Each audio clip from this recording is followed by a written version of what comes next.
faire à une journée comme aujourd'hui ou dans mes activités de réseautage? On a deux choses à se poser. D'abord, qu'est-ce que vous avez à offrir et quels sont vos objectifs?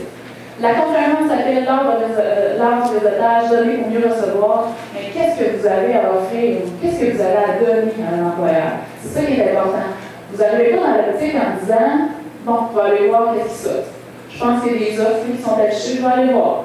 Mais allez plutôt dans la boutique, identifiez-vous qu'est-ce que vous avez à offrir, quel est votre profil de compétence.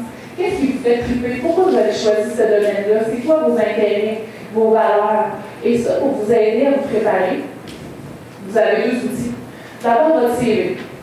Et là, aujourd'hui, ayez votre CV en tête. Ça, c'est une bonne façon. D'abord, dans votre CV, c'est tout vous. Vous êtes votre formation, vos expériences de travail, vos engagements, vos implications. Donc, tout est là. Faites un wrap-up. Il y en a tellement qui ont des beaux CV qui sont pas capables de m'exprimer leurs expériences, de m'en parler. Appropriez-vous votre CV, c'est ça qui est important. Rappelez-vous vos expériences, les qualités, faites des liens. J'ai développé telle qualité dans le cadre de tel cours. Identifiez plus un profil gestionnaire, un profil recherche ou un profil enseignement. On ne visera pas les mêmes employeurs dans cette optique-là. Donc, c'est important de faire le point. Avec quel type de clientèle je veux travailler? Je veux travailler en fonction publique? Je veux travailler avec une clientèle problème de santé mentale? Ou je veux plus faire de la gestion? Donc, il y a plusieurs questions à se poser. Essayez de clarifier votre projet professionnel. Donc, si vous avez un projet professionnel plus clair, c'est plus facile pour votre réseau de vous aider. Un exemple simple, à Noël, ou quand vous allez diplômer, c'est sûr que votre famille va vous poser la question: non, qu'est-ce que tu vas faire maintenant? Tu sais que tu es dans le recherche d'emploi, qu'est-ce que tu veux faire? Oh, je sais pas, là, quelque chose qui ressemble à plus ou moins clair. Ben, dans ce temps-là, c'est dur, la personne qui rentre par face de vous, d'avoir des idées. Ah, je devrais contacter tel. Ah, oui, tu pensais aller là? Ah, peut-être que ça pourrait t'intéresser. Mais même chose quand vous venez me voir, quand les mots en haut, c'est de vous aider à clarifier un projet professionnel. Donc, ensemble, on s'assoit et je vous pose des questions. Ben, ok, ben, si tu as tel intérêt, telle ambition, telle clientèle, telle problématique, on y va pas dans ce sens-là, on va aller dans l'autre sens. Donc, on y va, on part de vous pour regarder le marché du travail et non pas de ce qui se passe sur le marché. Sinon, je comprends des fois les gens qui sont stressés, qui sont en panique. Qu'est-ce que je veux faire? Ok, qu'est-ce que tu veux faire? Donc, c'est souvent ça. Maintenant, je vais parler quels étaient vos objectifs. Non? Quels sont vos objectifs? C'est important, vous êtes ici aujourd'hui, pourquoi? C'est pour savoir s'il va se faire des stages, c'est pour un emploi, c'est pour prendre des conseils, c'est pour avoir une rencontre d'information avec une personne précise, c'est pour avoir une référence. Donc, c'est important de préciser le pourquoi vous voulez résoudre votre objectif que vous avez en tête. Maintenant, qui je veux rencontrer? Aujourd'hui, c'est le temps que vous avez la liste des employeurs. Bien, identifiez, vous avez le temps de vous préparer. Quelles sont les entreprises que je veux rencontrer? Celui-là, c'est sûr, il ne faut pas que je fasse à côté, au moins je ramasse une carte d'affaires. Identifiez ces personnes-là. Un truc. Faites une liste, commencez par celui-là qui vous stresse un peu moins. Lui, c'est pas grave, même si je ne vais pas le voir, mais ça peut être une façon de briser la glace. Commencez par celui qui vous intimide de loin. Maintenant, c'est important, c'est sûr, une fois quand vous avez la liste, peut-être aller s'informer sur l'entreprise avant. Ça peut vous aider à vous préparer des questions quand vous vous présentez au premier contact. C'est important aussi, quand je parle quels sont vos objectifs, combien de personnes vous voulez rencontrer. Soyez réaliste. Quand j'ai commencé à faire du réseautage, je me disais, il faut que je ramasse ça de cartes d'affaires. Moi, je comptais mon succès par le nombre de cartes d'affaires que j'avais ramassé dans ma soirée.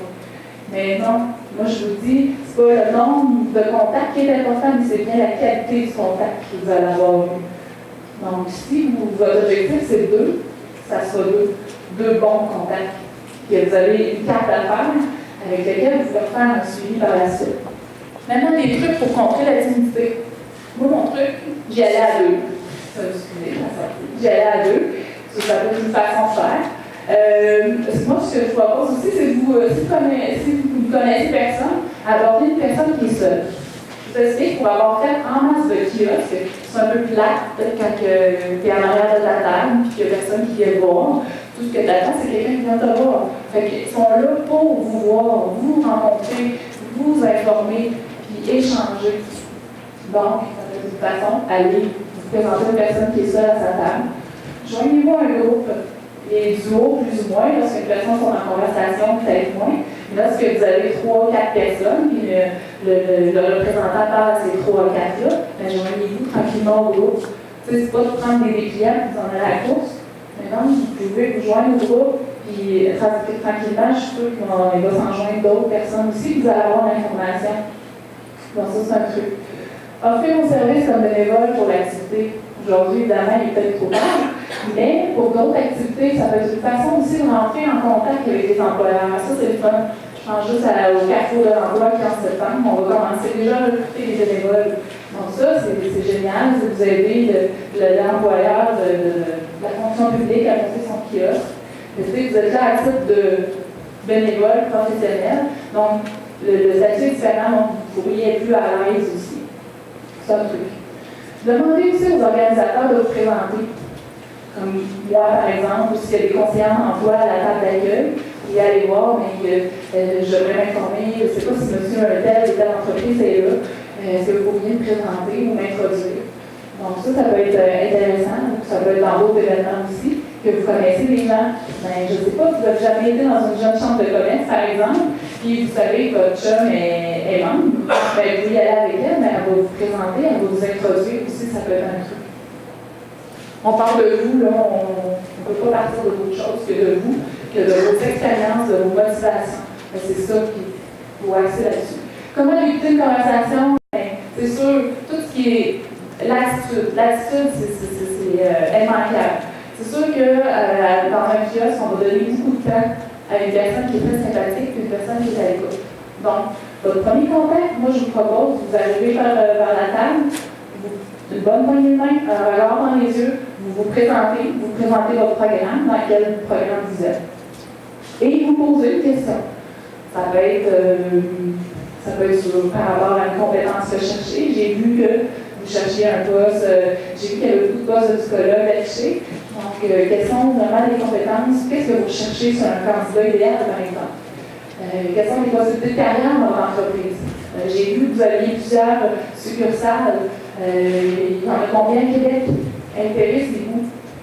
Puis pourquoi pas demander à la personne si derrière la table, c'est justement un psychologue de l'organisation qui disait vous, c'est quoi votre parcours? Qu'est-ce que vous avez là?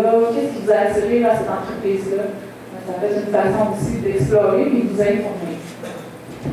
Donc, vous voyez, vous n'êtes pas obligé d'arriver là avec un discours. Bonjour, je m'appelle Annie Réunion, je suis bachelière en orientation, puis là, je me cherche un stage pour l'été prochain. Puis, vous n'avez pas de discours de 30 secondes à faire, là. Non, vous échangez. Vous allez là pour chercher l'information et les personnes sont là pour ça. Maintenant, comment on conclut? Ben, on remercie tout accordé, évidemment, et on laisse la trace. J'achève, il reste une acétate, et après, je vous laisse aller nous aider. Donc, comment laisser sa trace? Souvent, des personnes, ils disent, maintenant, les employeurs ne prennent plus de CV, ils vont le faire toujours à leur site Internet. OK. Mais il y a peut-être une autre façon aussi qu'on a découvert que vous pourriez faire pour ne pas laisser de CV, mais vous pouvez toujours apporter des CV, il y en a encore qui prennent des CV. Mais comment maintenant laisser sa trace? Voici un outil. C'est la carte d'affaires, une carte réseautage plutôt. Donc, on vous invite vraiment, c'est pas juste pour des gens en éducation ou en administration, c'est vraiment dans tous les domaines. C'est génial, on a toute votre information là. Très synthétisé, votre nom, vos diplômes, vos coordonnées, évidemment, à ne pas oublier. Et décortiquer un petit peu vos expertises, votre domaine que vous ciblez. Et évidemment, faites ressortir 3-4 qualités qui peuvent être recherchées dans votre domaine. Donc, ça peut être intéressant. Comme ça, vous laissez votre trace, vous donnez un outil à l'employeur, et l'employeur qui était du bas, tout comme il faisait sur les CV, prendre des notes, très belle candidature, mais il tourne la carte d'affaires et il prend des notes pareilles.